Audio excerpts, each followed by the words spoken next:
Oi turma, vamos começar mais uma aula de História e a aula de hoje é sobre a descolonização da África e da Ásia. Muito bem, os continentes da África e da Ásia desde o século XV tornaram-se alvos de disputa entre as nações europeias. Com o surgimento do capitalismo comercial, a exploração colonial foi maior na América. Porém, os europeus continuaram tendo relações comerciais e mantendo o domínio sobre a África e a Ásia. Esse domínio aumentou no século XIX em razão das necessidades econômicas geradas pela Revolução Industrial. A Europa voltou-se novamente a essas regiões, impondo o imperialismo ou o neocolonialismo. Povos asiáticos e africanos não aceitaram passivamente a dominação das potências europeias. Desde o início do domínio imperialista surgiram movimentos de rebeldia e luta pela liberdade dos povos colonizados. No século XX, um conjunto de fatores possibilitou às regiões afroasiáticas conquistar a tão desejada independência, ou descolonização, dos países europeus. Dentre os fatores que possibilitaram a descolonização da África e da Ásia, podemos destacar a Primeira Guerra Mundial, que foi motivada pelas disputas imperialistas. Ao fim da guerra, a Europa saiu enfraquecida, perdendo sua hegemonia para os Estados Unidos. Além disso, a crise de 1929 repercutiu nas áreas coloniais com o agravamento das condições de vida dos colonos. Isso fez estourar várias revoltas e manifestações contra as metrópoles europeias. Essas manifestações acabaram resultando no nascimento de um forte sentimento nacionalista que se traduzia no desejo de liberdade. Após a Segunda Guerra Mundial, a Europa declinou completamente, sendo dividida em áreas de influência entre os Estados Unidos e a União Soviética. Dessa forma, intensificaram-se os movimentos de independência. Com o início da Guerra Fria, Estados Unidos e União Soviética passaram a apoiar a independência afroasiática, visando ampliar sua área de influência entre as novas nações que iam surgindo. O primeiro país asiático a iniciar a luta pela independência foi a Índia. Manifestações nacionalistas contra a dominação inglesa já vinham ocorrendo desde o final do século XIX. O grande líder do movimento pela independência indiana foi Mahatma Gandhi. O Mahatma, que significa grande alma, era contra a luta armada e iniciou um movimento de luta pacífica, não violenta, chamada de Satyagraha. As campanhas de resistência passiva iniciaram em 1919. Vale ressaltar que nem sempre a resistência foi pacífica, sendo frequentes as prisões, as mortes e a violência. Mesmo assim, a população foi aderindo até 1947, quando a Inglaterra reconheceu a independência.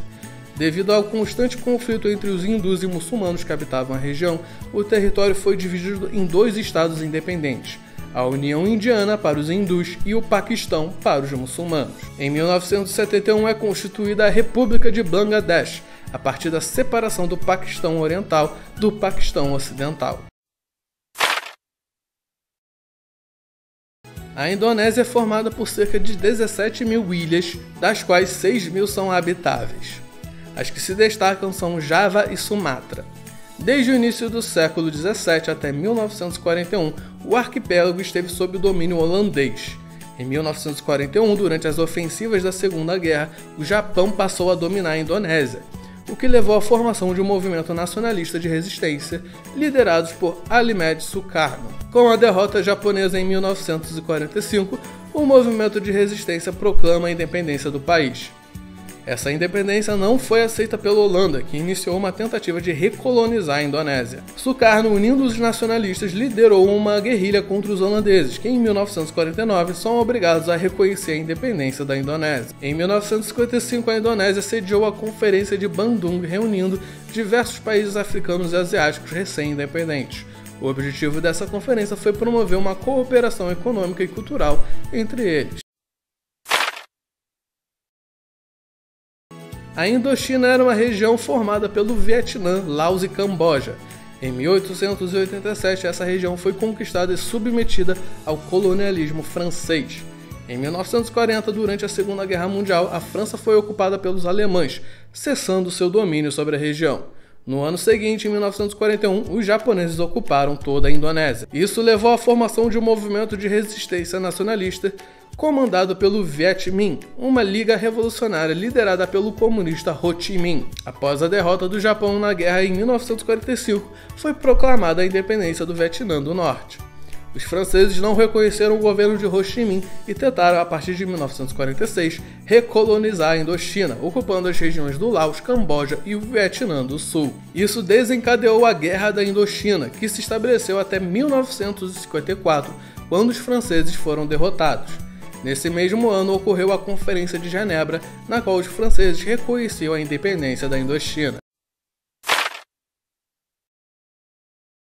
A maioria dos países africanos conquistou a independência na década de 1960, e apenas em raros casos a separação se deu de forma tranquila, sem guerra.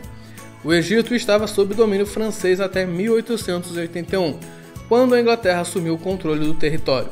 Em 1914, tornou-se um protetorado inglês. O fim do domínio colonial inglês ocorreu em 1936, porém a Inglaterra não abriu mão do controle que exercia desde 1875 sobre o Canal de Suez, um canal que liga o Mar Mediterrâneo ao Mar Vermelho, ou seja, a Europa e a Ásia. Durante a Segunda Guerra Mundial, o Egito foi palco de manobras militares alemãs e italianas. Em 1942, os ingleses expulsaram as tropas do eixo e impuseram o rei Frauk no poder. Em 1952, o general Naguib, com o apoio do exército, depôs o rei e proclamou a república, assumindo o poder.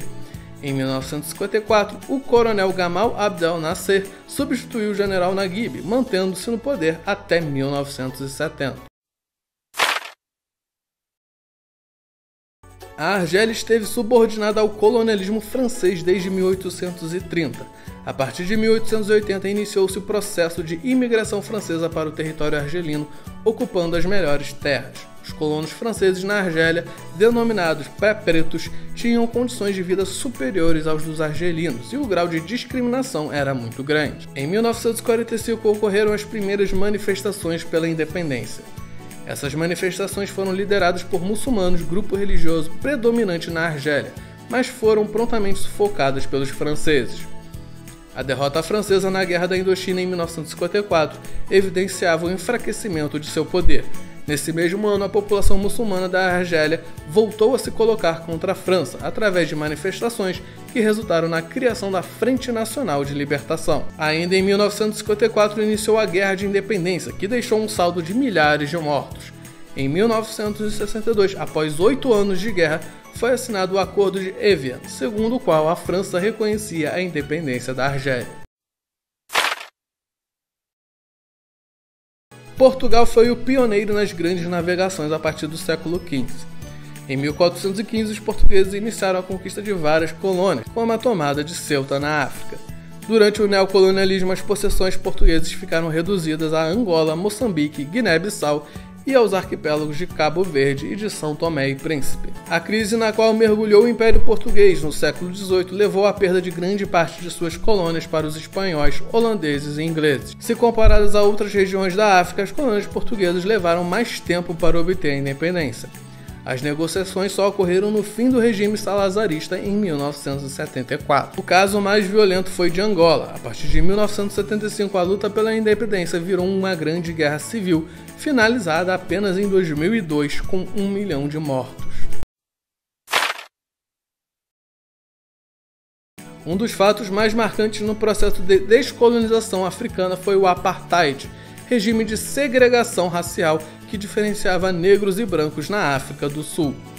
O Apartheid existia desde o século XVII, quando a África do Sul foi colonizada por ingleses e holandeses. Em 1948, o termo foi legalizado. Durante o regime do Apartheid, o governo era controlado por brancos de origem europeia.